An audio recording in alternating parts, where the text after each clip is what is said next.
রাজশাহী বিশ্ববিদ্যালয় ভর্তি পরীক্ষা ২০২৫-২৬ শিক্ষাবর্ষে ভর্তি পরীক্ষায় অনুষ্ঠিত হওয়ার পরে এ এবং সি ইউনিটের চূড়ান্ত ফলাফল কবে প্রকাশিত করা হবে সেই সংক্রান্ত বিস্তারিত তথ্য তারিখ প্রকাশিত করা হয়েছে রাজশাহী বিশ্ববিদ্যালয়ের ওয়েবসাইট থেকে। অর্থাৎ রাজশাহী বিশ্ববিদ্যালয়ে সি ইউনিটের ভর্তি পরীক্ষা অনুষ্ঠিত হয়েছিল গত ১৬ই জানুয়ারি এবং এ ইউনিটের ভর্তি পরীক্ষা অনুষ্ঠিত হয়েছিল গত ১৭ই জানুয়ারি ভর্তি পরীক্ষা অনুষ্ঠিত হয়েছিল। তবে এই দুইটি ইউনিটের চূড়ান্ত ফলাফল কবে প্রকাশিত করা হবে তা আজকের প্রতিবেদনে তুলে ধরা হবে। বিশেষ তথ্য ভর্তি পরীক্ষার রেজাল্টের তারিখ।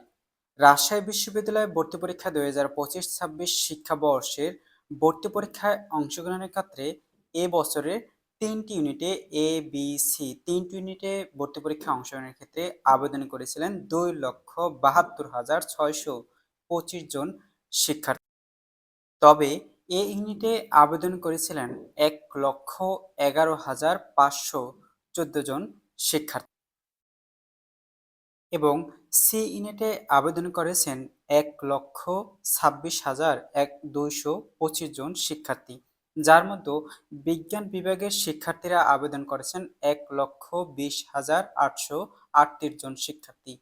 অবিজ্ঞান শাখার শিক্ষার্থীরা আবেদন করেছিলেন ৫,৩৮৭ জন শিক্ষার্থী। তবে রাজশাহী বিশ্ববিদ্যালয় ভর্তি পরীক্ষা ২০২৫-২৬ শিক্ষাবর্ষের এ এবং ভর্তি পরীক্ষার ফলাফল প্রকাশ করা হবে আগামী জানুয়ারি। বিশ্ববিদ্যালয় কলা অনুষদের ডিন অধ্যাপক ডক্টর বেল্লাল হোসেন এ তথ্য নিশ্চিত করেছেন।